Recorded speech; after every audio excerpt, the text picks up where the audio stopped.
Right now, though, we are going to hand out another award. We did our good, bad, and ugly last hour.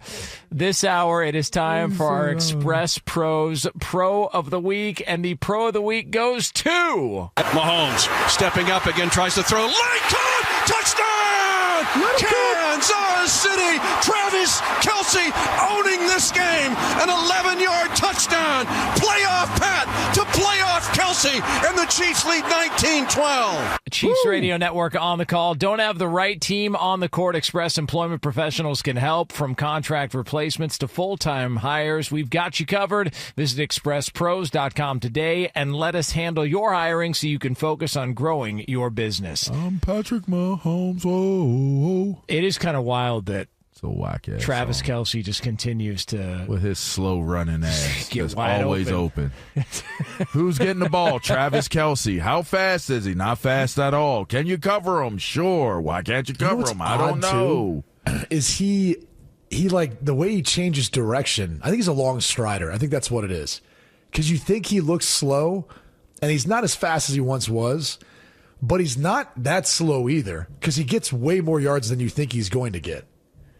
I don't know. I think he's as slow as advertised. He just has an uncanny ability, and some people just have it. Like Brian Cox coming off of the edge. I'll always compare. If I'm talking about slow people that are effective, first off, how does one hold the ball long enough for Brian Cox's slow ass to get off of the ball, do his patented one jab step, swim move you, and then go around you and go make the... Huh? What are you hating on B. Cox? I'm not hating. I'm not hating. He's just slow as hell, but he was effective as all get out. Your boy, Jason Kelce, slow as all get out. Super duper. Jason's a center. Either way, it's all the same to me. Kelce, they slow. One thing he does though that I do think is probably something that you do when you do slow down is when you look to pitch it or lateral the ball. At that point, you're like, I need to get it to someone faster than me. Like that's essentially, and not that he invented it, but you don't see many players who catch the ball downfield, and he will look in open space to pitch to someone else. Like it's very rare that you see that, but it's also a telltale sign of, I need to get it to someone else who can get it all the way in the end zone because I'm going to get tackled at some point. I just think that his connection with Patrick Mahomes is 100% the reason for both of their success. The fact that he can buy enough time to give Kelce the ability to run different routes, like just basically just keep running and find an open space, settle in the space, and I'm going to get you the ball. That just seems to be the relationship, like they're on the same page. And I think that that's really what it comes down to. Like everybody talks about how, Steph Curry changed the way basketball is played. You look to shoot from further out than you did in years past, where it's like you go through the big man. I feel like in football, you want to look for a mobile quarterback, a quarterback that can buy enough time, that has the best type of relationship with his best receiver, and that receiver is just to find the open space and settle in. Every single defensive coverage is going to have a hole in it. Just you find it, and I'm going to find you. Done. That's what they do. That's what they do, and they run some misdirection plays, but for the most part, let's angle in between the hash marks. We are going to kill these teams with you doing what you do in between the hashes. Every once in a while, they'll go outside of them with Kelce, but staying inside that hook zone, the insides where the seams are, those soft spaces in the defense where it's a no man's land between the safety and the linebackers. Travis. Did I get it right? Yeah. Yeah, he's made a Hall of Fame living off of running through that area and just taking advantage. It's hard because if he's in man, he's so sudden.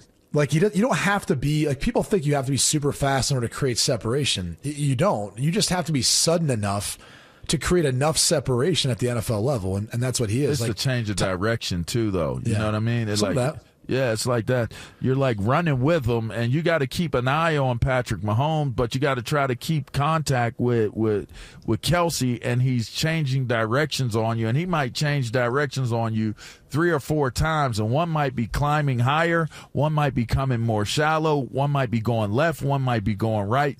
You have no idea what to key when trying to cover the dude, and I think that that's really ultimately the advantage that he has. He can run any type of route he wants to run to get to the open space in the field that he's trying to get to. That's hard to cover, man. I always thought that Rob Gronkowski's playoff numbers were kind of the separation between him and other tight ends. And then you look at Travis Kelce's numbers. Yeah. It's basically the same amount. Rob Gronkowski, 22 playoff games, 98 catches, almost 1,400 yards, 15 touchdowns. Travis Kelce in one more playoff game, 172 catches, over 2,000 yards, and 20 touchdowns. That's double the amount of catches. Crazy. Almost. That's nuts. Crazy, man.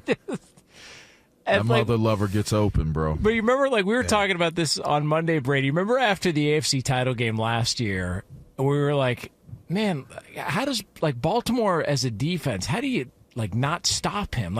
That's all that they had. They really had no other options, and he just somehow figured it. And it's like, man, he gets to the postseason, and it's just a different player. He's a completely different player. There's definitely that because they're accustomed to it. I also think it's the coaching staff, finding ways of not allowing them to take him away. The way they move him around off the ball, the way they, formation things with the different personnel groupings, it's part of that too. I mean, if he's off the ball moving around, it's tough to be able to get a beat on where exactly he's going to be at.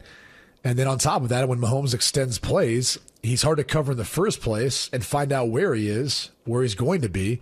And it makes it even harder than once the play breaks down. Those two just have such good communication. And the other thing is, and LaVar, you guys would study film and you guys would pattern match, right? That's what they call it, when you'd see different plays on film out of certain personnel groups or formations. Well, the problem is, Kelce doesn't do what the play is designed to do. No. Mahomes has talked about this a bunch. He just kind of, especially when it's zone, Mahomes trusts him, Andy Reid trusts him to find a soft spot and just kind of find where that void is to stop, turn around, catch the football. And that's the tough thing is when you've watched film and you're preparing for all of it and you see a concept, but then he does something that's not even anything you've seen on film before because it's not even anything Patrick Mahomes and Andy Reid have practiced. When you see that, it makes it incredibly tough to stop. Yeah, they be freestyling out there, man. Straight freestyle. And he's in love. Which is really, I think, the most important. I mean, and then love to one that, everybody thought that the breakup was going to take place. They're still going strong. They're adding to the popularity family. They brought in another big-name person that was to Lee add that pushed to the that attention. narrative. Lee pushed that story out there that, there was a planned breakup coming in September, and here we are in January. I mean, who's Caitlyn there? Who's her boyfriend? Who's she there dating? Yeah. Who's she there to cheer for? Is she cheering for Kelce too? You got to be ashamed of yourself, Lee. Is it just purely the relationship between Caitlyn and Taylor Swift? What's the dynamic here? Does she have a guy? Caitlyn Clark was a big Chiefs fan growing up. Yeah, that's what being from Iowa because that was her team she rooted for. So that was the genesis of it. Yeah, but you're Caitlin Clark. I'm a Chiefs fan growing up. I just happened to end up in the suite with Taylor Swift during the playoffs. Well, they're probably trying to kind of keep them all in one spot so they're insulated from, not having to deal with stuff. I mean, didn't they have to sneak Taylor Swift in a popcorn machine or a hot dog machine or something? And she's a tall drink of water too. Is she tall? Yeah. Is she tall? It's a lot of water. Yeah. How tall is she? She's like 6'7" or something. Is it cold water? Or is it warm room temperature water? Why what can't type you of say water? something and actually have a legitimate comment to back that up? I don't get it. She's 5'10". That is tall. 5'10". That's tall. That is tall. That is tall for a lady. Plus, she wears those. You do know Taylor Swift is from PA, LaVar. So? I'm not hating on her. Oh, okay. Yeah, no, I'm not hating on her. I'm not hating on her. Did you know she was a PA girl? I did not, but most great things do come from PA some way. We had West Reading, am I saying that? Reading. West Reading is where she was born. Yeah, we got what's the girl's name? Who was I about to just say? Christina Aguilera. Yep. It's kind of interesting. I believe they call her X-Tina. At least they did at one point. Really? Yeah. Those were the days, though, when Jonas's dirty laundry bin was just full of basically socks that looked like boomerangs. Dang. And she's 5'2". Who, Christina she's tiny. Aguilera? Yeah, she's little. Something for everybody on this show, you know? Okay. Whoa. I mean, am I wrong in saying that, Jonas, back in the day? No, of course not. Boomerang No. sock, huh? Yeah. I mean, her name does end in a vowel, so I know you're into that. Dang. Like a weapon of choice. Open up the hamper. Dang.